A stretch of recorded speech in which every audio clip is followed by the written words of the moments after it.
నమస్తే, welcome to Andhraprabha TV. నేను సౌజన్య. లావణ్య రాజ్ తరుణ్ ఈ అంశానికి సంబంధించి మనం చాలా పేర్లు విన్నాం. మస్తాన్ సాయి అనేటువంటి పేరు రెగ్యులర్గా వింటూనే ఉంటాం. సో రీసెంట్గా ఆయన అరెస్ట్ అయిన సంగతి కూడా అందరికీ తెలిసిందే. సో లావణ్య ఎలాంటిది ఏంటి ఇలా మనం నిమిషానికి ఒకటి అన్నట్టు క్షణంకి ఒక మాట లావణ్య గురించి మనం వింటూనే ఉన్నాం. మరి ఈ అంశానికి సంబంధించి ఫస్ట్ నుంచి దీని గురించి ప్రతి చోట మాట్లాడుతున్నటువంటి వ్యక్తి శేఖర్ భాషా. ఆయన ఈరోజు మనతో పాటు ఉన్నారు. వారితో మాట్లాడి మరిన్ని విషయాలు తెలుసుకుందాం. హాయ్ అండి. ఎలా ఉన్నారు? మాట్లాడుతున్న వ్యక్తి కాదు, ఇన్వెస్టిగేట్ చేసిన వ్యక్తి. ప్రతి సింగిల్ డీటెయిల్తో పాటు ఆ ఎఫ్ఐఆర్లు ఎక్కడ జరిగినాయి ఏంటి అని చెప్పి ఫస్ట్ నుంచి కథ మొత్తం తెలిసిన వ్యక్తి. అసలు ఇంత ఇన్వెస్టిగేషన్ చేయాల్సిన అవసరం ఏమొచ్చింది శేఖర్ భాషాకి? ముందు ఆవిడ ప్రేమించింది, తర్వాత నేను ప్రేమించాల్సి వచ్చింది ఆ టైప్లో. సో నేను ఎవరో ఒక జర్నలిస్ట్ ఇలా చేస్తూ అడిగారు, దీని మీద మీ ఒపీనియన్ ఏంటి అని. ఓకే, అక్కడ మొదలైంది కదా. సో నేను అనుకున్నది ఏంటి అంటే, ఎవరైనా సరే ఆడియో విన్న తర్వాత ఆ 2 రోజులు ఒక ఆడియో రిలీజ్ అని పచ్చి బూతులు తిడుతుంది. దాంట్లో జనరల్గా నార్మల్ ఆడవాళ్ళు ఎవరు కూడా ఇంత దరిద్రంగా మాట్లాడరు. ఒక తల్లిని ఎంతమందితో నీ తల్లి సంసారం చేస్తే నువ్వు పుట్టావురా అని చెప్పి ఎవడింట్లో అయితే ఉంటూ ఎవడి సొమ్ముతో అయితే తింటూ వాడినే అంటుంది, వాడిని కొడుతూ ఇంకో పక్క 100కి ఫోన్ చేస్తుందంటే ఈ కనబడట్లేదా, మీరు సరిగ్గా వినట్లేదా అని చెప్పి నాకు అనిపించి నేను అది గట్టిగా మాట్లాడిన తర్వాత ఎవరు కూడా వీళ్ళ తరపు నుంచి అంటే ఒక అమ్మాయిని అందేసిందంటే అబ్బాయి తరపు నుంచి మాట్లాడాడు ఎవడు ఉండడు. సరే ఎవడో మాట్లాడుతున్నాడు, ఏంటి వీడి వర్షన్ విందామని చెప్పి 2-3 ఛాన్స్ మాట్లాడడం ఇచ్చే అవకాశం ఇచ్చిన తర్వాత కొంచెం గట్టిగా పేలి అక్కడికితో ఆకుండా ఏం నా గురించి నీకేం తెలుసు అని చెప్పి ఇప్పుడు వచ్చి ఛాలెంజ్ చేయడం మొదలెట్టింది. తర్వాత అప్పుడు కొంచెం సీరియస్గా తీసుకుని ఇన్వెస్టిగేషన్ మొదలెట్టినప్పుడు అంటే ఇప్పుడు మనం ఏదో నోటి మాట అనేసాం అన్నట్టు కాకుండా వెతికినప్పుడు నాకు గుంటూరులో ఎఫ్ఐఆర్ దొరకడం, మస్తాన్ సాయి మీద పెట్టిన రేప్ కేసు, ఈ అమ్మాయి పెట్టిన రేప్ కేసు ఏదైతే ఉందో ఆ రేప్ కేసులో చాలా క్లియర్ కట్గా మస్తాన్ సాయి నేను చాలా రోజుల నుంచి ప్రేమించుకుంటున్నాం, వాడు నన్ను పెళ్లి చేసుకుంటా అన్నాడు, పెళ్లి చేసుకో అని చెప్పి గట్టిగా అడిగితే వాడు నన్ను తప్పించుకోవడానికి తొదమెట్టించే ప్రయత్నం చేశాడు. గుంటూరులో లాడ్జికి పిలిచి ఓ 10 రోజులు నాతో ఉండి ఫైనల్గా ఒకనొక రోజున నన్ను భయంకరంగా కొట్టి నన్ను చంపేసే ప్రయత్నం చేశాడు.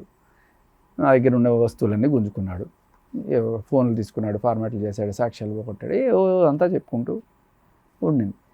సో ఇది మనకి ఎలా ఉపయోగపడింది రాజ్ తరుణ్ కోసం అంటే, అరే రాజ్ తరుణ్ నా అమ్మగుడు, రాజ్ తరుణ్ ఇదే ఫార్మాట్లో రాజ్ తరుణ్ మీద కంప్లైంట్ ఇచ్చావు కదా, రాజ్ తరుణ్ నన్ను పెళ్లి చేసుకుంటానని చెప్పి మేము ఆల్రెడీ గుడిలో కూడా పెళ్లి చేసుకున్నాం, ఇప్పుడు నన్ను రాజ్ తరుణ్ వదిలేసి వెళ్ళిపోయాడు, నాకు నా అమ్మగుడు కావాలి, ఇలాంటివన్నీ పెట్టి అన్ని sometimes we are in living relationship అని 493 పెట్టింది రాజ్ తరుణ్ మీద. మస్తాన్ సాయి మీద పెట్టింది 376, అంటే రేప్ అనమాట. రాజ్ తరుణ్ మీద పెట్టింది 493. అంటే ఏంటంటే పెళ్ళైనట్టుగా నమ్మించి తనతో సంసారం చేసి తనని వదిలేస్తే అది కేసు అనమాట. ఇప్పుడు ఏంటి, 12 ఏళ్ళ నుంచి రిలేషన్ రాసుకొచ్చింది.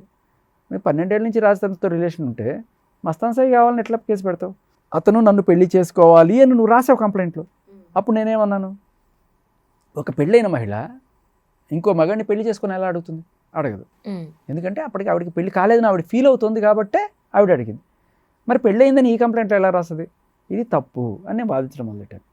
అప్పుడు పెద్ద ఆయన దిగాడు, దిలీప్ శంకర, ఎవడరా నువ్వు బిల్ల బచ్చగా అని చెప్పి ఆయన లాజిక్లో ఏవో ఆయన మాట్లాడుకుంటూ తర్వాత మళ్ళీ ఆయన టార్గెట్ చేయడం మొదలెట్టారు. అప్పటి నుంచి ఏంటి అసలు శేఖర్ ఉన్నాడా లేడనేది కాదు, పాయింట్ ఏంటంటే ఇప్పుడు డిస్కషన్ పాయింట్ ఆఫ్ వ్యూ అంతా ఇక్కడ పోతుంటే అసలు శేఖర్ భాషా మంచివాడా కాదా, శేఖర్ భాషా గతంలో ఎన్ని అరాచకాలు చేశాడు, శేఖర్ భాషా అక్రమ సంబంధాలు ఎన్ని, అంటే ఏంటంటే ఈవిడ గురించి ఫోకస్ మీ మీదకి మళ్ళీ బట్టి బేసిక్గా ఈవిడ తప్పించుకోవడానికి ప్రయత్నించింది.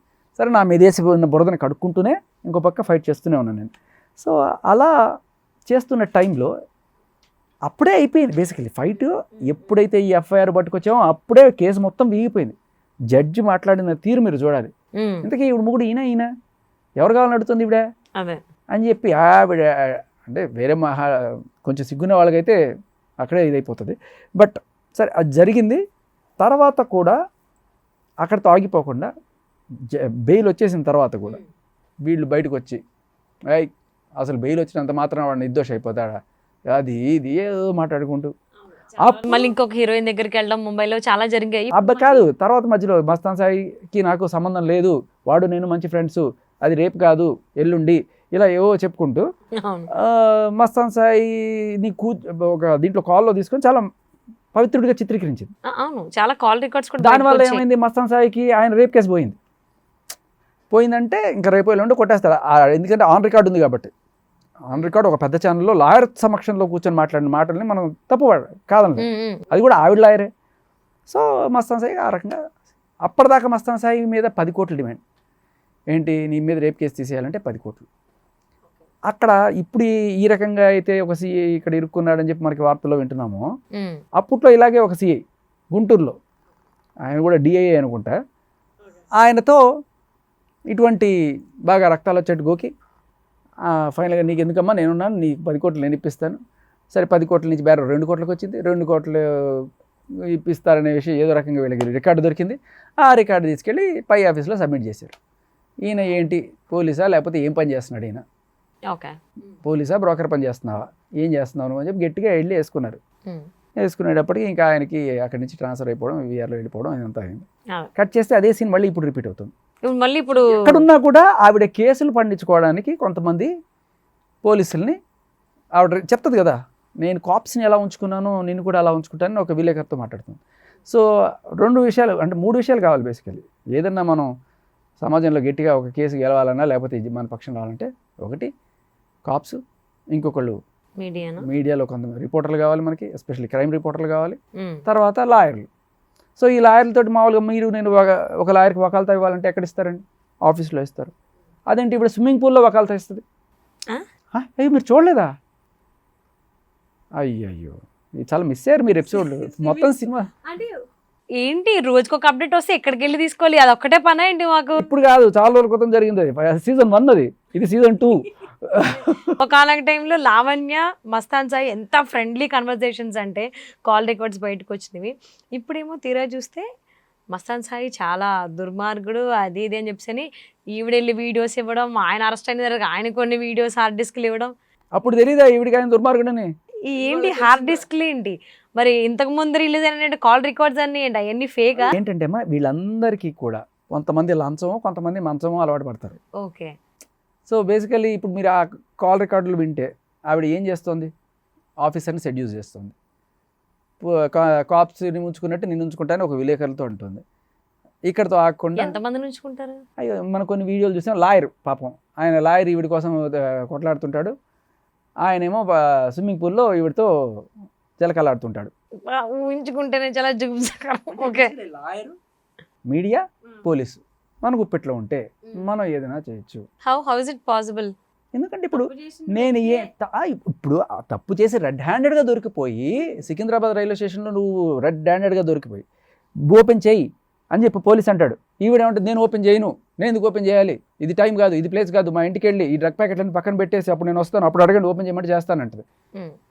అలా అనలేదు నేను, కొంచెం ఎగ్జాక్ట్ బట్ చేయి. ఇప్పుడు నీ దగ్గర తప్పు లేనప్పుడు నువ్వు ఓపెన్ చేయాలి కదా. అక్కడ ఒకవేళ నేను ఎవరైనా ఇరికించాలనుకుంటుంటే అప్పుడు ఓపెన్ చేసినప్పుడు నిజంగానే బయటపడి ఉంటే అప్పుడు నీ రియాక్షన్ వేరేగా ఉండదు. అయ్యో ఇదెవరు పెట్టారమ్మా నాకు తెలియకుండా అనేదానివి కాదు కదా. నువ్వు అసలు కంప్లీట్గా అడ్డం పడిపోయి ఓపెన్ చేయడానికి వీల్లేదు, మా అమ్మ రావాలి మా నాన్న రావాలి, నీ లగేజ్ ఎక్కడానికి మీ అమ్మ నాన్న రావాలా. సో అక్కడ దొరికిపోయింది. ఓపెన్ చేస్తే 4 గ్రాముల మెత్తో 5 గ్రాముల మెత్తో దొరికింది. అది 45 రోజులు చెంచలు కూడా జైలుకి పంపించారు. అది శిక్ష కాదమ్మా, అది రిమాండ్. శిక్ష 10 ఏళ్ళు ఉంటుంది దీనికి, డ్రగ్ పెడ్లింగ్ కేసుకి. సో ఇప్పుడు ఆ కేసు నుంచి తప్పించుకోవాలి. అంతకన్నా ముందే ఒక కేసు ఉంది ఈవిడ మీద, వరలక్ష్మి డ్రగ్స్ కేసు. ఆ డ్రగ్స్ కేసులో ఈవిడితో పాటు ఒక 12 మంది, దాంట్లో మస్తాన్ సాయి ఉన్నాడు, చింటూ ఉన్నాడు, ప్రభాకర్ ఉన్నాడు, అనురాధ ఉన్నారు, వీళ్ళందరూ. దాంట్లో పెద్ద కేసు కాదు ఈవిడ మీద, కానీ 2సారి పెద్ద కేసు అయింది. దాంట్లో ఈవిడ ఓన్లీ కన్జ్యూమర్, 2సారి పెడ్లర్. ఇలా పెడ్లర్గా బుక్ అయినప్పుడు ఎలా తప్పించుకోవాలి దీని నుంచి అని చెప్పి ఆయనకి వకాల్తా ఇచ్చింది. ఎవరికి? దిలీప్ శంకర్కి. అదృష్టం ఆయనకి స్విమ్మింగ్ పూల్లో ఇవ్వాల, బయట ఇచ్చినట్టుంది. ఓకే. ఈ ఇంకో స్విమ్మింగ్ పూల్ లాయర్ వేరే. ఓహో ఓకే. అయితే ఆయనకి వకాల్తా ఇచ్చిన తర్వాత ఆయన మనకు బయటకి ఇచ్చిన కలర్ ఏంటి, రాజ్ తరుణ్ మీద లావణ్య పెట్టిన కేసుని నేను వాదించడానికి వచ్చాను అన్నట్టుగా పక్కన కూర్చొని మీడియాలో రాజ్ తరుణ్ ఎంత నీచుడండి, రాజ్ తరుణ్ వాడండి, వాడు దౌర్భాగ్యం, ఇవన్నీ తిట్టుకుంటూ రాజ్ తరుణ్ మీద మాట్లాడుతున్నాడు. నిజానికి కామన్ సెన్స్ ఏంటంటే ఈవిడ కేసుని వాదించేది పబ్లిక్ ప్రాసిక్యూటర్. పోలీసులు ఎవరన్నా సరే ఒక అమ్మాయి పెట్టిన కేసు పబ్లిక్ ప్రాసిక్యూటర్ వాస్తారు. దిలీప్ శంకర్కి ఏం పని? ఏం పని అంటే ఈయన డ్రగ్స్ కేసు వాదించడానికి వచ్చాడు, ఈవిడ డ్రగ్స్ కేసులో పట్టుబడిపోయింది, అది నేను వాదిస్తాను అని చెప్తే ఏ లాయర్కి ఓ శోభనైదేట. అది బయటికి ఎక్కడ చెప్పడు ఆయన, నిజానికి ఆయన ఒకళ్ళు తప్పించుకుని దానికి ఈవిడ డ్రగ్స్ కేసులో అమాయకంగా ఇరికిచ్చారని చెప్పి ప్రూవ్ చేయాలంటే ఏం చేయాలి? ఫస్ట్ మనం ఒక కథ తయారు చేయాలి. అదేంటి? రాజ్ తరుణ్ని నేను ప్రేమించాను, రాజ్ తరుణ్ నుంచి నేను పెళ్లి చేసుకోమని బలవంతంగా అడిగినప్పుడు అతను అడ్డు తప్పించుకోవడం కోసం నన్ను ఈ డ్రగ్స్ కేసులో పోలీసుల ద్వారా ఇరికిచ్చాడు. ఇది రేపు కోర్టులో చెప్పుకొని నేను బయటపడడానికి. అంటే హైవే పైన కూడా ఇన్ని మలుపులు ఉండవేమో, లావణ్య రాస్తారని కేసులో అన్ని మలుపులు. ఆ హైవే మీద జనరల్గా స్పీడ్ బ్రేకర్లు ఉండవు కదా, కానీ ఈ హైవే మీద ఒక స్పీడ్ బ్రేకర్ వచ్చింది, బాగా పెద్ద స్పీడ్ బ్రేకర్, దాని పేరు శేఖర్ భాష. సో సడన్గా ఏంట్రా ఇది, నేను చెప్పేది అంతా కూడా ప్రపంచం నమ్మాలి కదా, వీడెవడో ఆధారాలు గీడాలు పట్టుకొచ్చి మొత్తం యూటర్న్ అయిపోయింది కేసు. ఇప్పుడు ఏం చేసింది? శేఖర్ భాష వెధవా, శేఖర్ భాష దుర్మార్గుడు అని చెప్తే ఈవిడ మంచిది అయిపోద్దా? కాదు కదా. సో నేను ఆధారాలు పట్టుకొచ్చాను, చూపించాను, అయ్యింది. అక్కడతో ఈవిడ ఎవరు నమ్మడం మానేశారు, ఈవిడ చేసిందంతా ఇదని రివీల్ అయిపోయింది. ఇప్పుడు మళ్ళీ మస్తాన్ సాయి పైన సరికొత్తగా లావణ్య మళ్ళీ కేసు పెట్టడం, అంటే ఇప్పుడు లావణ్య రాస్తారని కేసులో హైలైట్ అయ్యేది ఇప్పుడు మళ్ళీ మస్తాన్ సాయి ఎందుకు అవుతున్నాడు, ఎందుకు అరెస్ట్ అయ్యాడు, ఎందుకు కేసు పెట్టాల్సి వచ్చింది లావణ్యకి? అంటే వాళ్ళిద్దరికి ఎక్కడ చెడింది? మీరు అసలు కాదమ్మా, మీరు మోడస్ ఆఫ్ ఆపరేటర్ని గమనించండి. ఆవిడ డ్రగ్స్ కేసులో నుంచి బయటపడడానికి ఒక రీజన్ కావాలి. రాజ్ తరుణ్ నన్ను ఇరికిచ్చాడని చెప్పింది, ఇప్పుడు ప్రపంచం నమ్మట్లేదు. రాజ్ తరుణ్ మీద ఏ కేసు లేదు, ఏమీ లేదు, బట్ ఓన్లీ ఈవిడ పెట్టిన కేసు. పాపం ఎక్కడ అసలు డ్రగ్స్ ఉన్నట్టు కూడా రాజ్ తరుణ్ మీద లేదు.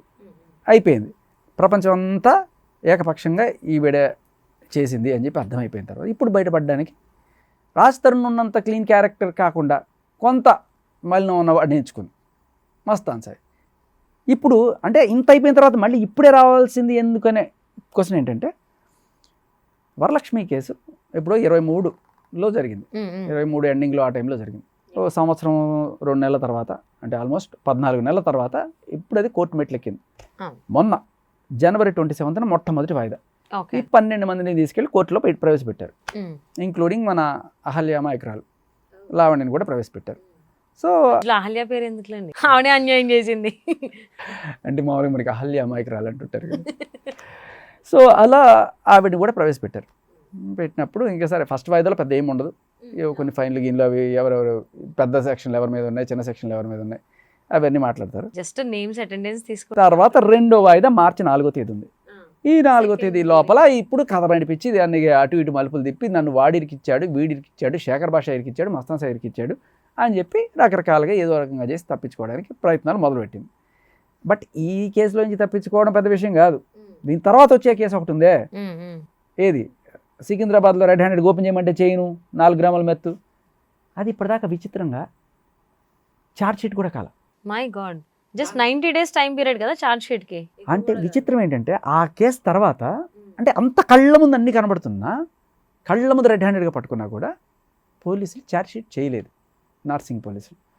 దాని తర్వాత వచ్చిన Raj Tarun case charge sheet అవుతుంది, దాని తర్వాత వచ్చిన Jani master case charge sheet అవుతుంది, Harsha Sai case charge sheet అవుతుంది, మస్తాన్ సాయి అయింది, ఆయన అరెస్ట్ కూడా చేశారు. కానీ మస్తాన్ సాయి ఛార్జ్ షీట్ ఇంకా అయినట్లేదు. ఐ థింక్ అరెస్ట్ కూడా చేయకుండా అదేం లైక్ లేదు, ఫస్ట్ అయినప్పుడు రిమైండ్ చేస్తారు, తర్వాత మెల్లగా ఛార్జ్ షీట్ చేస్తారు. ఇమీడియట్లో ఛార్జ్ షీట్ అది కూడా అయిపోద్దేమో అని నిన్న అయినప్పుడు అది అవ్వదా, ఆవిడ మీద ఉన్నది మాత్రం అవ్వకపోవచ్చు. అవ్వలేదు, అది ఎన్ని సంవత్సరాలు అయినా అంటే ఆల్మోస్ట్ 7-8 months అవుతున్నా ఛార్జ్ షీట్ అవ్వకపోవడానికి కారణం ఏంటి అంటే, మరి ఎవరన్నా మన బావో లేకపోతే మా మామో మా బాబాయ్ ఎవరన్నా ఉన్నాడని అనుకుంటుంది ఆవిడ. ఆ రోజు ఆ డౌట్ లేదు. ఎందుకు ఆ డౌట్లు రావడానికి కారణం ఏంటంటే, చాలాసార్లు ఇంటర్వ్యూలో నేను ఎంత మంచిదేనండి, నా జీవితం నాశనం చేశారు, కావాలంటే ఈరోజు నార్సింగ్ పిఎస్కి ఫోన్ చేసి అడగండి, నార్సింగ్ పిఎస్లో నా గురించి ఎంత బాగా చెప్తారో. ఏ పోలీస్ ఆఫీసర్ అయినా సరే, అంటే ఒకవేళ నువ్వు అంత అమాయకురాలు, మనిషిని సర్టిఫై చేయాలంటే పిఎస్కి వెళ్ళి మాట్లాడాలా. తర్వాత ఇంకోటి కూడా పనివాడు వచ్చి వాళ్ళ ఇంట్లో పనిచేసే పనివాడు 28 రోజులు పనిచేసి అతను వచ్చి క్లియర్ కట్గా ఆవిడ ఎక్కడెక్కడ డ్రగ్స్ పెడుతుంది, ఆవిడ నచ్చి ఇంజక్షన్లు తెప్పించుకునేది, ఆ ఇంజక్షన్లు తెప్పించుకున్న ఫోటోలు, పేటీఎంలు అన్నీ తీసుకొచ్చి చూపించాడు. నేను ఆడిని తీసుకెళ్ళి డైరెక్ట్గా ప్రొడ్యూస్ చేశాను. No action. అంటే ఈ సికింద్రాబాద్లో ఏదైతే మిత్ డ్రగ్స్కి అంటే ఆవిడ ఏమన్నా తీసుకెళ్ళచ్చు, ఆ డ్రగ్స్కి సంబంధించి ఆవిడ పట్టుబడ్డారు కదా, అది ఇదంతా మెత్ కాదండి, మీ మిత్ అంటుంది. అందుకే అందుకోసమే డైరెక్ట్గా నేను డ్రగ్స్ అనే పేరు తీసుకున్నా. సో డ్రగ్స్ కేసులో ఆవిడ రెడ్ హ్యాండెడ్గా దొరికినప్పుడు సో దానికి సంబంధించి కూడా మీరు ఇన్వెస్టిగేషన్ చేశారా? నేను చేయడం అంటే దానికంటే ముందు మెయిన్ ఇదే మ్యాటర్ అనుకున్నారా?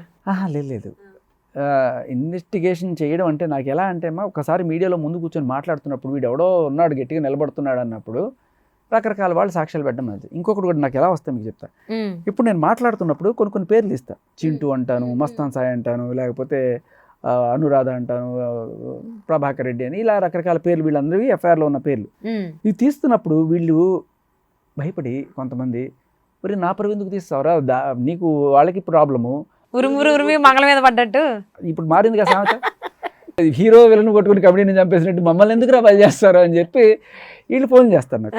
ఫోన్ చేసి అది కాదు భయ్యా నేను చాలా సత్పురుషుడిని, మీరు నా గురించి తప్పుగా అర్థం చేసుకున్నా అంటే నేను ఎవరు తప్పుగా అర్థం చేసుకోలేదు, రైట్గా అర్థం చేసుకోలేదు, అక్కడ ఏం రాశారు ఎఫ్ఐఆర్లో మీ మీద కన్ఫెషన్ రిపోర్ట్ అదే పేపర్లో వచ్చిన వాటిని ఓటంకిస్తూ చెప్తున్నాను తప్ప నాకు నీ మీద ఏమీ లేదు పర్సనల్గా అని చెప్తే, సరే నువ్వు లేదంటున్నావు కదా నాకు ఏదైనా ఆధారం పంపి, నువ్వు శుద్ధపోసా అని చెప్పి ఆధారం పంపి అంటే మేము కాదు భయ్యా అదే మాకు అలవాటు చేసింది, లావణ్య అలవాటు చేసింది, ప్రభాకర్ రెడ్డి వీళ్ళందరూ కూడా చెప్పడం. మీరు చెప్పడం కాదు భయ్యా మాకు ఏదన్నా లిటరల్లీ ఆధారాలు ఏమన్నా పంపిస్తే అప్పుడు నాకు మెల్లగా ఒక్కొక్కటి రావడం మొదలెట్టింది. సో అన్ని ఆధారాలు మీ దగ్గరకు వచ్చి మిమ్మల్ని వెతుకుంటే మీరు వాడి దగ్గరికి వెళ్ళలేదు, దాన్ని వెతుక్కుంటే ఆయుధాలు అవే వచ్చినాయి. సో ఇలా ఆధారాలు వస్తున్న టైంలో తెలిసింది ఈవిడికి ఎవడెవడో శేఖర్ భాషకి ఇవన్నీ పంపిస్తున్నాడు, లేకపోతే ఇవన్నీ వీడు ఎట్లా బయటపెట్టగలుగుతున్నాడు, మన బ్యాచ్లోనే బ్లాక్ షీప్స్ ఉన్నాయి ఈ 12 మంది, ఇంక కొంతమంది గ్యాంగ్ ఎవరైతే ఉన్నారో అందరికీ ఈవిడ శ్రీముఖాలు పంపించింది. రేయ్ ఎవరన్నా సరే మన డేటాలు బయటికి లీక్ చేశారా, మీ జుట్టంతా నా చేతిలో ఉంది. ఎందుకంటే అందులో కొంతమంది అమ్మాయిలు, ఆ అమ్మాయిలకు సంబంధించిన వీడియోస్ ఇవన్నీ పెట్టుకొని వాళ్ళని నానా రకాల బ్లాక్మెయిల్. అంటే ఈ విషయం చాలా మందికి తెలుసు, ఎవరు మీలా రియాక్ట్ అవ్వలేదు. అసలు మీరెందుకు రియాక్ట్ అయ్యారు? అసలు శేఖర్ భాష అసలు సంబంధం లేనటువంటి అంశం ఇది, లావణ్య కానీ రాస్తారని అంశం కానీ. బ్లడ్ ఏ రేంజ్లో మరిగిందంటే అమ్మా అంతా ఒక వ్యక్తి అయితే అమ్మని తిట్టింది చూసారా, అమ్మని తిట్టింది. ఓకే, రాజ్ తరుణ్ వాళ్ళ అమ్మని తిట్టింది. నేను జీర్ణించుకోలేదు. నాకు అంటే ఇటువంటి మనుషులు అసలు ప్రపంచంలో ఉంటారా, ఎంతమందితో నువ్వు మీ అమ్మ సంసారం చేస్తే నువ్వు పుట్టావురా అనేది చాలా నీచమైన భాషలో మాట. నేను చాలా పాలిష్గా చెప్పాను మీకు అది. ఎస్, స్టార్టింగ్లో మీరు ఒక మాట నుండి అసలు ఎందుకు ఇందులోకి వచ్చారు అంటే ఆవిడ నన్ను ప్రేమించింది, నేను ప్రేమించాల్సి వచ్చింది. మీడియా అది పొరపాటు కల్లో కూడా ఊహించుకోలేము మనం. You said that no in the starting. So అంటే ఇక్కడ మీడియా ప్రేమించింది అంటారా మిమ్మల్ని? ఈ ఇష్యూ నన్ను ప్రేమించింది, ఇష్యూ మిమ్మల్ని ప్రేమించింది, ఇంకా నేను ప్రేమించాల్సి వచ్చింది. కానీ ఇదంతా చాలా చిన్న విషయం. మా రాజ్ తరుణ్ది అప్పుడే అయిపోయేది. ఓకే, కానీ వీళ్ళు పోక్ చేసి దమ్ముంటే చెప్పరా షకావత్తు అన్నట్టు వీళ్ళు తొడగొట్టి మీసాలు మేలేసి బయటకు వచ్చి చూపించంటే, ఇప్పుడు ఎఫ్ఐఆర్లో చాలా క్లియర్ కట్గా ఆయనకి ఈవిడికి ఉన్న సంబంధం ఎస్టాబ్లిష్ అయిపోయిన తర్వాత ఈ చిల్లర కాల్ రికార్డింగ్స్ అన్ని బయట పెట్టాల్సిన అవసరం లేదు. కానీ వీళ్ళు ఏం చేశారంటే అని చెప్పి వాడిని పట్టుకొచ్చి ఒక మీడియా ఛానల్లో కూర్చొని వీడు మేము శుద్ధపూసలమండి, వీరికి మాకు అటువంటి ఇదేం లేదు, ఈ రేప్ కేసు అంతా తూతుంబర్, నేను రాజ్ తరుణ్ నాతో ఇవన్నీ పెట్టించాడు, మేమిద్దరం మంచి ఫ్రెండ్స్ మాత్రమే అని ఒక మీడియా ఛానల్లో చెప్పారు.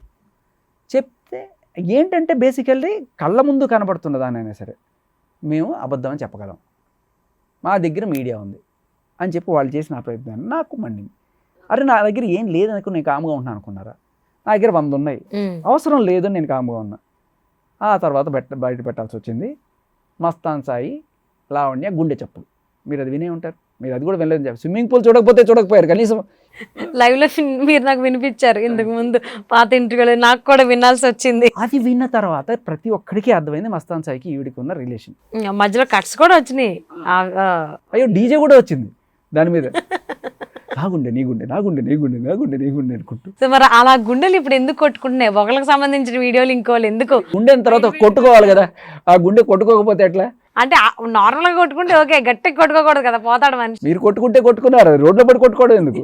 కొట్టుకుని ఒకళ్ళకి సంబంధించిన వీడియోలు పెట్టిన తర్వాత అది చూడండి ఎంత పచ్చిగా పొంగుతారంటే. అప్పుడైనా సరే అదేదో సినిమాలో బ్రహ్మానందం ఎక్కడో దారిలో పోలీసులు ఆపుతారు, నెల్లూరు పెద్దారెడ్డి ఎవరో తెలియకుండా నన్ను ఆపుతారా మీరు, మీకు అసలు ఉద్యోగం ఇచ్చిన వెధవడరా అది ఇదంటే ఆ పోలీస్ ఆఫీసర్ సీరియస్గా చూస్తుంటాడు, వీడిని ఎక్కడో చూసినట్టుందని, వీడు పలానా దాంట్లో 420గా దొరికాడని చెప్పి అది వాడికి ఇట్లా చూపిస్తాడు, నువ్వే కదా అనగానే ఓకే టేక్ మీ అంటాడు.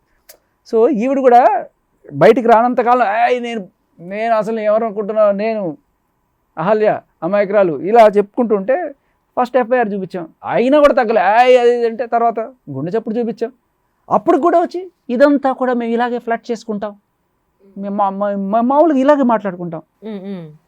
అవునా? తర్వాత చింటు మంచం కోళ్ళు మీరే వినుంటారు. సో అప్పుడు కూడా తర్వాత బయటకు వచ్చి దాని మీద కూడా కదనమాట.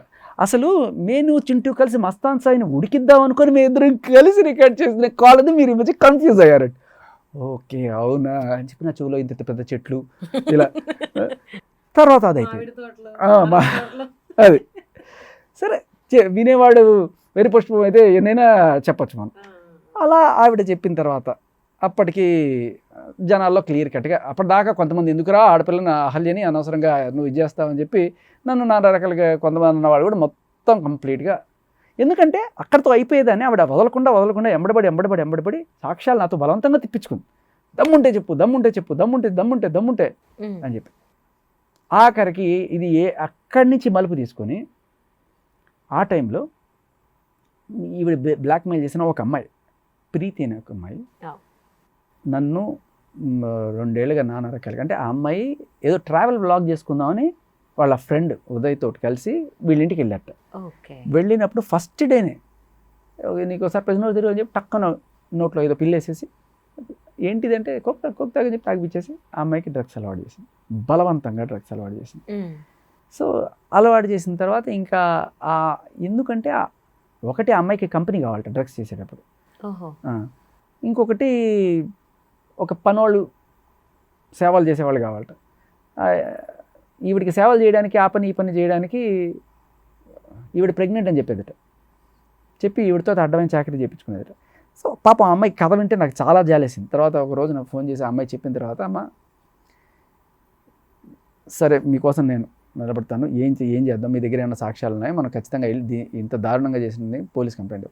బట్ ఏ అమ్మాయి కూడా పోనీ బలవంతంగా డ్రగ్స్ అలవాటు చేసినా కూడా మీడియా ముందుకు వచ్చి తర్వాత ఈఎంఐకి అలవాటైపోయి ఒక 6 నెలలు సంవత్సరం గడిపిన తర్వాత ఇంకా అది తట్టుకోలేక తర్వాత ఆత్మహత్య చేసుకునే దాకా వెళ్ళి రీహాబ్కి వెళ్ళి తర్వాత బయటపడి వచ్చిన తర్వాత కూడా ఆ పాత వీడియోలన్నీ పెట్టుకొని బ్లాక్మెయిల్ చేస్తూ ఆ అమ్మాయిని భయంకరంగా హింసిస్తుంటే ఆ అమ్మాయి ఇంకా తట్టుకోలేక అప్పుడు బయటకు వచ్చింది. అమ్మాయి బ్లాక్మెయిల్ చేయకుండా ఉంటే ఈ అమ్మాయి బయటకు వచ్చేది కాదు.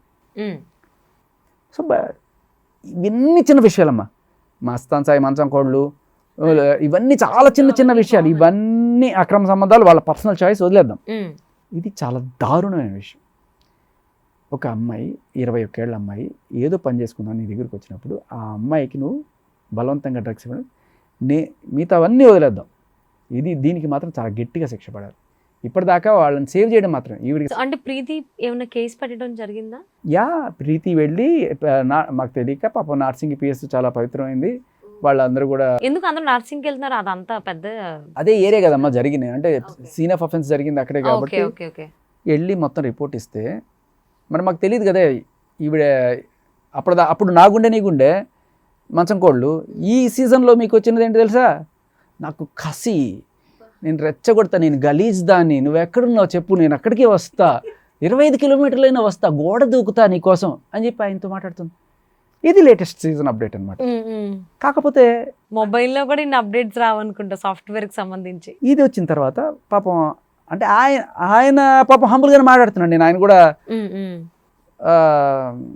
ఎక్కడో ఒక చిన్న ఏదో కొంత చనువు ఇచ్చిన మాట కనబడుతుంది, కానీ జనరల్గా ఆయన నేను తప్పు ఎప్పుడు పెడతానంటే, ఒకవేళ ఆయన కోసం ఒక అమాయకురాలు ఎవరైనా సరే కేసు కోసం వచ్చి సార్ నాకు అన్యాయం జరిగినప్పుడు నువ్వు నా దగ్గరికి రా, అక్కడికి రా, మా గెస్ట్ హౌస్కి రా, నా ఫామ్ హౌస్కి రా, అప్పుడు నీకు న్యాయం చేస్తా అని చెప్పి అట్లాంటి మాటలు మాట్లాడితే ఆయన చాలా చెడ్డవాడు. ఇక్కడ జరిగేది ఏంటి, ఈవిడ రెచ్చగొడుతుంది, నేను చాలా గలీజ్దాన్ని, రా నీకోసం వస్తా అంటే please see this is wrong.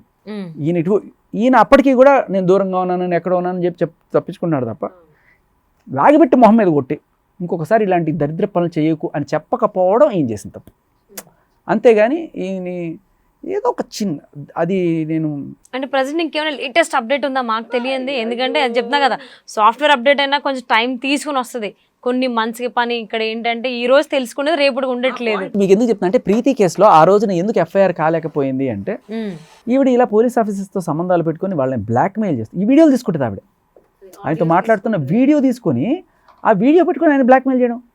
A case అవ్వదు, ఆవిడ case drugs case charge sheet అవ్వదు, ఆవిడకి అగనెస్ట్గా ఏదైనా కేసు రిజిస్టర్ చేయాలంటే అది అవదమ్మా అన్నట్టు. సో వెళ్ళి ఒక ఆడపిల్ల వెళ్ళి ఇంత దారుణంగా జరిగింది, నాకు అమ్మాయికి కనెక్షన్ ఉంది, ఎస్టాబ్లిష్డ్. అప్పుడు నేను ప్రీతి ఇట్లా మరి ఇంత దారుణంగా అనుకోవాలి. ఎందుకంటే వాళ్ళిద్దరికి మధ్య వాళ్ళ ఫోన్ గుంజుకున్న సాక్ష్యం కూడా ఉంది మన దగ్గర. చాలా క్లియర్ కట్గా ఈ అమ్మాయి బాయ్ ఫ్రెండ్ ఫోన్ గుంజుకొని ఆ ఫోన్లో ఉన్న వీళ్ళిద్దరి పర్సనల్ వీడియోస్ ఏవైతే ఉన్నాయో అవి తీసుకొని ఈ అమ్మాయిని బ్లాక్మెయిల్ చేయడం, అవి ఎక్కడ పడితే అక్కడ పెట్టడం, వాళ్ళ అమ్మ వాళ్ళకి పెట్టడం, వాళ్ళ జీవితాలు నాశనం చేయడం, ఇవన్నీ చేస్తే ఆ ఫోన్ గుంజుకుంది సార్, ఆ పెట్టుకొని బ్లాక్మెయిల్ చేస్తుంది అనే కేసు ఏదైతే ఉందో అది సైబర్ క్రైమ్లో పెట్టింది. అది ఎఫ్ఐఆర్కి నోచుకోలేదు. అంటే ఇప్పటికీ ప్రీతి పెట్టిన ఏ కేసు కూడా ఎఫ్ఐఆర్ అవ్వలేదు. అది అవదమ్మా. ఎందుకు అంటే ఈవిడ చెప్పింది ఏంటంటే, నాకు కాప్స్ను ఉంచుకున్నట్టుగా నిన్ను కూడా, కాప్స్ అంటే యూ షుడ్ అండర్స్టాండ్, ఎస్ కూడా ఉంది పక్కన, కాప్ పక్కన. సో ఎంతమంది ఉన్నారో మనకు తెలియదు, ఎక్కడెక్కడ ఉన్నారో తెలియదు. సో వీళ్ళందరూ ఏ రకంగా సహాయం చేస్తున్నారో తెలియదు. అక్కడ ఒక మీడియా ఛానల్లో ఈవిడ ఇంటర్వ్యూ ఇస్తూ, నేను ప్రీతి ఉదయ్ ఇట్లా వచ్చి మాట్లాడుతున్నారంటే ఈవిడని కూడా లైవ్లోకి తీసుకుంటే ఈవిడ అంటది, అవును నేను ఫోన్ తీసుకున్నాను వాడిది, ఎందుకు తీసుకున్నావమ్మా ఫోన్ అని అడుగుతుంది యాంకర్. అడిగితే తక్కువ ఆన్సర్ చెప్పాలి కదా. వాడు నాకు డబ్బులు ఇవ్వాలి, 50,000 నా దగ్గర అప్పు తీసుకున్నాడు, అందుకని వాడు ఫోన్ తీసుకున్నాను, నోటి మాట. సో 50,000 ఇవ్వాలి. సో ఫోన్ తీసుకున్న వాడు డేటా ఎందుకు లీక్ అయింది? డేటా లీక్ చేసి అవన్నీ ఇన్స్టాగ్రామ్లో వాటిలో పెట్టి ఈ అమ్మాయిని బెదిరించి ఇంత చేస్తే ఆ అమ్మాయి ఇంకా తట్టుకోలేక వచ్చింది. సరే అమ్మాయి కేసు కాలేదు. ఆ రోజున సాక్ష్యాలు, ఇవాళ సాక్ష్యాలు ఉన్నాయి క్లియర్ కట్గా. ప్రీతికి ఈవిడ డ్రగ్ ఇస్తున్న సాక్ష్యం ఉంది. చూసారా మీరు? లేటెస్ట్ అప్డేట్లు అని అడుగుతున్నారు. నిన్న చూడాలనుకోవట్లేదు, నాకు జీవితం మీద చాలా ఆశలు ఉన్నాయి. అందుకే చాలా రోజుల నుంచి ఈ వీడియోలు కానీ ఆడియోలు కానీ దూరంగా ఉండాలనుకుని ఫిక్స్ అయ్యా. అది వీటన్నిటికన్నా నాకు చాలా బాధ అనిపించింది ఇదమ్మా. ప్రీతి విషయం అంటే ఒక అమ్మాయి కాదు, ఇలా ఎంతమంది అమ్మాయిలు ఉన్నారు. ఒక అమ్మాయి బయటకు వచ్చింది, మిగతా వాళ్ళు బయటికి రారు. ఇప్పుడు ఇంకో ఇద్దరు బయటకు వచ్చారు. మన మీడియా మహాత్ముల పుణ్యమా అని వాళ్ళు. ఈ అమ్మాయి ఏం చేసింది, హార్డ్ డిస్క్ తీసుకొని వెళ్ళి అక్కడ ఇచ్చేసి, మరి పోలీసులు బయటకి ఇస్తారా ఈ వీడియోలన్నీ? కాదు కదా, లావణ్యే కదా బయటకి ఇచ్చేది. మరి లావణ్య బయటకి ఇచ్చేసింది అంటే తన దగ్గర ఏమీ ఉంచుకోకుండా, వాళ్ళకైతే వేరే కాపీ ఇవ్వదు కదా. అదే కదా. సో ఈ మీడియా వాళ్ళందరూ ముందు వెనక చూసుకోకుండా ఈ అమ్మాయిల బతుకులు రోడ్డును పెట్టి వాళ్ళ పేర్లు రాసి ఇవన్నీ చేస్తుంటే, అందులో కొంతమంది అమ్మాయిలు దాంట్లో ఉన్నది మేమే, దయచేసి మా బతుకులు రోడ్డు మీద వేయచ్చకండి. ఆల్రెడీ కొంతమంది అమ్మాయిల ఫోటోలు, వీడియోలు డార్క్ వెబ్సైట్స్లో పెట్టి ఆ లింకులు వాళ్ళ ఆయనకి వాళ్ళ తండ్రులకి పంపించి దాని కింద కామెంట్ లెటర్ ఆ అమ్మాయికి వాట్సాప్లో, మీ నాన్న ఇది చూసి ఎండ్రిని తాకుండా పురుగుల మంది తాగి చచ్చిపోతాడు చూసుకో అని చెప్పి బెదిరించిన ఈ మహామహిళ.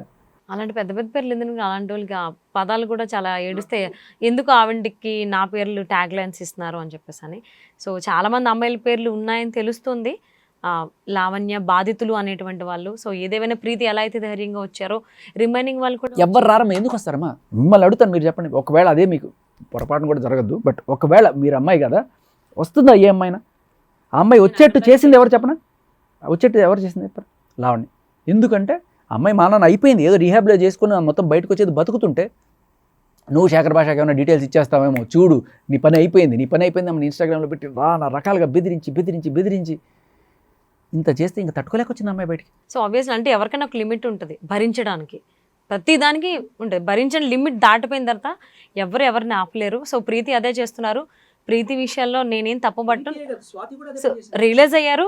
ఎప్పుడైనా కానీ జీవితంలో self realization is the best. Preethi ఇది పెట్టింది కేసు కాలేదు, కానీ స్వాతి అనే అమ్మాయి వచ్చి పెట్టింది కేసు అయ్యింది. ఎఫ్ఐఆర్ అంటే నార్సింగ్ పోలీస్ స్టేషన్ కదా అయ్యింది, నార్సింగ్లోనే అయ్యింది. కాకపోతే ఎందుకంటే అంత బలమైన సాక్ష్యాలు ఆవిడ దగ్గర ఉండుండే ప్రీతి విషయంలో. ఆ టైంలో వాళ్ళు లేరు అనుకుంటా, కానీ ఆ పెట్టిన కేసు పెట్టించుకున్నారు, కానీ దాన్ని ఛార్జ్ షీట్లో తేల్చేసి ఆవిడకి రాకుండా చేస్తే అప్పుడు కూడా అర్థమైంది ఎందుకు అలా జరుగుతుందో అని చెప్పి. అంటే ఒకవేళ తప్పనిసరిగా ఎఫ్ఐఆర్ పెట్టాల్సి వస్తే దాన్ని కూడా ఏదో రకంగా వీగిపోయే రకంగా చేయడం, లేకపోతే అసలు ఎఫ్ఐఆర్ పెట్టకుండా చేయడం. సో ఈ అమ్మాయి చాలా క్లియర్ కట్గా వెళ్ళిపెట్టింది, నన్ను ఏం లేదు ఇదే మోడస్ ఆఫ్ ఆపరేషన్. ఫోన్ గుంజుకుంటుంది ఫస్ట్. మస్తాన్ సాయి ఫోన్ గుంజుకుంది. మస్తాన్ సాయి గర్ల్ ఫ్రెండ్ అప్పట్లో ఈ అమ్మాయి. ఆ అమ్మాయికి ఇతనికి సన్నిహితంగా ఉన్న వీడియోలు తీసుకుంటుంది. ఆ వీడియోలు తీసుకొని ఈ అమ్మాయిని బ్లాక్మెయిల్ చేస్తుంది. ఆ అమ్మాయి వాళ్ళ నాన్నకి లేకపోతే ఇవి ఫోన్ వెబ్సైట్ రొటీన్ అందరి విషయాల్లో. ఇదే మోడస్ ఆఫ్ ఆపరండి. ప్రీతి విషయంలో జరిగింది, స్వాతి విషయంలో జరిగింది, అండ్ ఇప్పుడు ఇంకొక అమ్మాయి ఆ అమ్మాయి కూడా ఇదే పరిస్థితి అండర్ అవుతుంది. ఆ అమ్మాయి వాళ్ళ ఆయనకి పెడితే పాపం ఆయన మాల్లో ఉండి చూసుకొని చచ్చిపోవడం ఒకటి తక్కువ. అమ్మాయి అందరికీ పెట్టిందిట. ఏదో యుక్రెయిన్ వెబ్సైట్స్లో ఏవో వచ్చినాయని చెప్పి వాళ్ళు ఇక్కడైతే ఎవరితో యూట్యూబ్ వాళ్ళతో మాట్లాడి తీపించుకోవడం, అక్కడి నుంచి ఎట్లా తీపించుకోవాలి. కనీసం వాళ్ళ మోడస్ ఆఫ్ ఆపరెంట్ ఏంటంటే ఫోన్ గుంజుకోవడం, హార్డ్ డిస్క్లు పీక్కోవడం, దాంట్లో ఉండే డేటా ఎక్స్ట్రాక్ట్ చేయడం, వాళ్ళని బెదిరించడం, డబ్బులు గుంజడం, లేకపోతే అవి డార్క్ వెబ్సైట్స్లో పెట్టి సొమ్ము చేసుకోవడం. ఇది ఈ అమ్మాయి దందా. సో ఎప్పుడైతే ఇది బయటకు వస్తుందో, ఇది చేసేది నేను కాదు మస్తాన్ సాయి అని చెప్పి వాడి మీద తోసేసి వాడు ఒక కామాంధుడని చిత్రీకరించి చేసుకున్నాడు. వాడికి ఎఫ్ఐఆర్లో ఉన్న మాట వాస్తవం, వాడు డ్రగ్స్ చేసే మాట వాస్తవం, కానీ వాడు బ్లాక్మెయిల్ చేయాలి. ఎందుకు నేను ఇంత ఖరాఖండిగా చెప్తున్నానంటే, ఆ అమ్మాయిలందరూ నాకు ఫోన్ చేశారు. ఇందులో ఉన్న ప్రతి అమ్మాయి నాతో మాట్లాడింది. మాట్లాడి అన్నయ్య దయచేసి ఆ పలానా వెబ్సైట్లో నా వేస్తున్నారు, మా పేర్లు కూడా వస్తున్నాయి, దయచేసి తీయించండి. ఏం చేస్తున్నారమ్మా వీళ్ళు? ఏదో సమాజాన్ని ఉద్ధరించేస్తున్నాం, మహిళా సమాజాన్ని ఉద్ధరించేస్తున్నాం అని చెప్పి కలరించుకుంటూ ఇవందరి అమ్మాయిలు రోడ్డును బజార్ను పెట్టింది లావణ్య. ఇచ్చినా కూడా సిగ్గుండాలి కదా బయటపడడానికి వీళ్ళకి. అలా పెట్టి వాళ్ళ జీవితాలను నాశనం చేస్తుంటే నేను అడుక్కుంటున్నాను, భయ్యా ఈ సైట్లోంచి తీసి మీకు ఇంటర్వ్యూ ఇస్తాను కావాలంటే అని చెప్పి దానికోసం ఆ రకంగా బేరీ చేసుకుంటున్నాను నేను. అంటే మీరు ఇంకా ఫర్దర్గా ఈ ఇష్యూలో ఇంకా కొనసాగుదాం అనుకుంటున్నారా, లేదా ఆపుదాం అనుకుంటున్నారా? What's future plan about this issue particularly? నాకు చాలా బాధ ఉంటుందమ్మా. అంటే ఎందుకు మీ జీవితం మీరు చూసుకోవచ్చు కదా, పిల్లలు హ్యాపీగా ఉండొచ్చు కదా, ఎందుకు ఈ రొచ్చు పెంట అని చెప్పి అనుకున్నప్పుడు నాకు ఒకటే అనిపిస్తుంది, ఈ అమ్మాయి వచ్చి వీళ్ళకి ఎవ్వరు దొరకలేదమ్మా. ఈ 3 అమ్మాయిలు 4 అమ్మాయిలు వీళ్ళందరూ వచ్చినప్పుడు మీరు అందరూ అనుకుంటారు ఏదో నేను మగపక్షపాతి అని చెప్పి. ఎక్కడ అన్యాయం జరుగుతుందంటే నాకు మరిగిపోతూ ఉంటుంది. అమ్మని తిట్టిందంటే ఫస్ట్ వీటన్నిటికీ రీజన్ నాకు అమ్మని తిట్టడం అనే దగ్గర నుంచే మొదలైంది. తర్వాత అమ్మాయిల్ని బజార్కి ఎట్టడం అనేది మొదలైంది. ఇది ఇలా అమ్మాయిలనైనా అబ్బాయిలనైనా టార్గెట్ చేసి ఇటువంటి దరిద్రపు అమ్మాయిలు కొంతమంది ఉన్నారు సొసైటీలో. వీళ్ళకి ఇదే పని, అమ్మాయిల జీవితాలు రోడ్డున పెట్టి వీళ్ళు డబ్బులు చేసుకోవడం. అంటే లావణ్య ఇష్యూ వల్ల అమ్మాయి అడిగింది, ప్రీతి వచ్చి అడిగింది, నేను ఏం చేయాలమ్మా అన్నయ్య ఇట్లా నన్ను చేస్తుంది, ఇంకెవ్వరు నిలబడేవాడు లేడు, ప్రతి ఒక్కడు కూడా నాకెందుకు అనుకుని పోయేవాడు, నిలబడేవాడు లేడు, నేను ఏం చేయాలి? లేదమ్మా నాకెందుకు వచ్చింది ఈ పంట, నన్ను కొట్టించారు, నన్ను చంపేస్తా అని చెప్పి కూడా అంటున్నారు కదా, ఇన్ని స్కెచ్లు ఉన్నాయి నా మీద, నాకు ఎందుకమ్మా, ఏదో నా ఫ్యామిలీతో నేను ఉంటాను కదా అని చెప్పి నేను వెళ్ళిపోవడం. వాటేమాయ్ ఏమో మరి నాకు మంచిగా అనిపించదు అలా. సో అంటే ఒకరు వచ్చి మనల్ని సహాయం అడిగినప్పుడు చేసేది ఇన్నర్గా ఉంది అన్నప్పుడు మనం అది కంట్రోల్ చేసుకోలేము. ఏ సిచ్యువేషన్ అయినా ఫేస్ చేద్దామనే ఉంటుంది. బట్ లావణ్య బాధితులు ఎవరైతే ఉన్నారో వాళ్ళందరూ అమ్మాయిలు ఇకపై ఎవరు కూడా లావణ్య బాధితులు అని చెప్పుకోకుండా ఉండడానికి ఏం చేయాలో అలాంటి జాగ్రత్తలు తీసుకుంటారు అనుకుందామండి. అలానే ఆశిద్దాం. ఎవరు కూడా రాబోయేటువంటి రోజుల్లో లావణ్య బారిన పడకుండా ఉండాలి. అది అబ్బాయిలు కావచ్చు, అమ్మాయిలు కావచ్చు. హోప్స్ అందరూ సేఫ్ జోన్లో ఉండాలని చెప్పి అనుకుందాం. Thanks so much.